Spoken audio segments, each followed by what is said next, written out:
Welcome back the new video. आणि आता वाजतायत 9:30, त्यामुळे मग आता उठलोय आणि मग विचार करतोय काय करायचं. मग तेवढ्यात एका फ्रेंडचा मेसेज आला की आज मी फ्री आहे, सो बघूयात. मग पटकन आवरलं वगैरे, मस्त बाईक वगैरे काढली आणि मग फ्रेंडकडे निघालो, कारण की आज वेळ होता आणि आम्ही रील काढायचा प्लॅन केला होता. मग आलो तिच्याकडे, वाट बघत बसलो आणि मग तेवढ्यात फ्रेंड आली बाहेर. त्याच्यानंतर आमच्या थोड्याशा गप्पा वगैरे झाल्या आणि आम्ही प्लॅन केला की छानपैकी रील काढू. आता आम्ही इथे रील काढण्यासाठी बसलो होतो, पण आमच्याकडे कोणी नव्हतं, त्याच्यामुळे आम्ही आमचाच सेल्फी कॅमेरा ऑन करून आम्ही रील काढत होतो. त्यानंतर आम्हाला पाणीपुरीचा कॉन्टेंट करायचं होतं, त्यामुळे मग आम्ही पाणीपुरी खाण्यासाठी गेलो आणि ॲक्च्युअल पाणीपुरीच खात बसलो आणि आमचा कॉन्टेंट राहिला बाजूला. मग आम्ही कॉन्टेंट पण शूट केला, पाणीपुरी पण खाल्ली, मजा पण केली.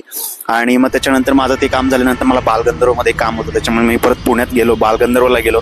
तिथे माझं जे काम राहिलं होतं किंवा मला ज्याला कोणाला भेटायचं होतं ते मी भेटलो. आणि त्यानंतर मग परत घरी आलो आणि मग घरी येताना थोडासा आराम म्हणून एका ठिकाणी बसलो. त्यामुळे मग तिथे थंडगार असा उसाचा रस मिळत होता, तिथे जाऊन बसलो, कारण की बाहेर प्रचंड असं ऊन पडलेलं होतं. त्यामुळे थंडगार असा उसाचा रस पीत बसलो, कारण की आता उन्हाळा चालू झालाय.